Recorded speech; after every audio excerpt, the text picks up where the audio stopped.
سلام. یکی از درمان‌های بزرگ افرادی که از خجالت رنج میبرن اینه که روی باورهاشون کار کنن. بریم که با تصویر بهتون نشون بدم که چطور میشه روی باورها کار کنیم. افکار ما چطور روی رفتار ما تأثیر میذاره؟ قطعاً که باورهای ما و افکاری که ما در ذهنمون داریم روی رفتار ما تأثیرگذار هستن.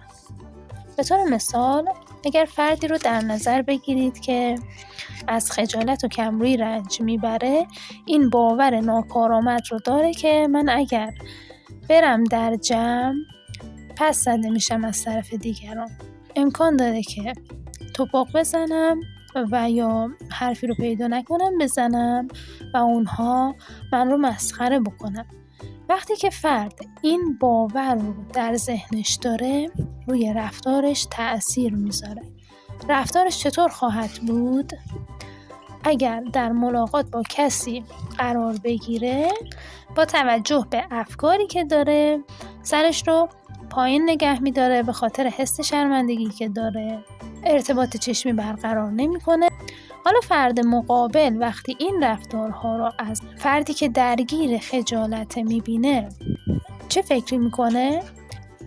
میگه شاید این خانم دوست نداره اصلا من باهاش صحبت کنم، شاید اصلا حالش خوب نیست و یا حوصله هم نداره.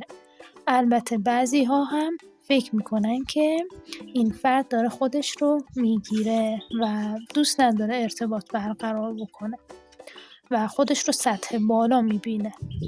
حالا اگر همین خانم بیاد باورهاش رو تغییر بده، افکارش رو تغییر بده و به این صورت باشه که افکارش از این دست باشه که من خودم رو دوست دارم، من دوست داشتنیم، آدم‌های زیادی دوست دارم با من دوست بشن، معاشرت کنن، من هم از ارتباط با بقیه لذت میبرم، خوشحال میشم.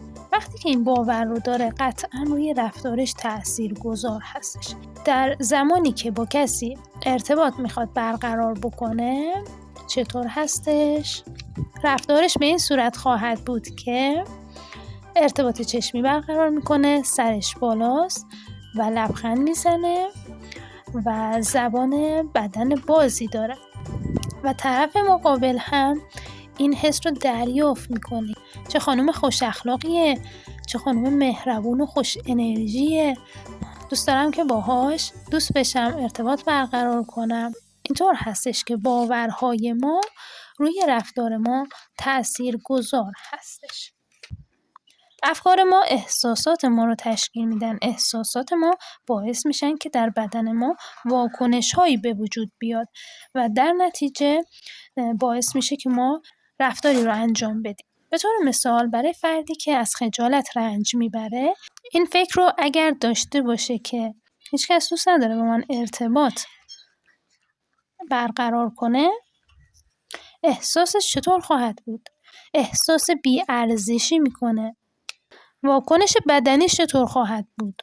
دچار استرس، دست و پاش میلرزه، صداش میلرزه، تپش قلب داره و این دست از واکنش‌های بدنی. رفتارش چطور خواهد بود؟ رفتار خجولیگری رو خواهد داشت. سر پایین، ارتباط چشمی ضعیف و زبان بسته، مثلا دستاشو مشت میکنه.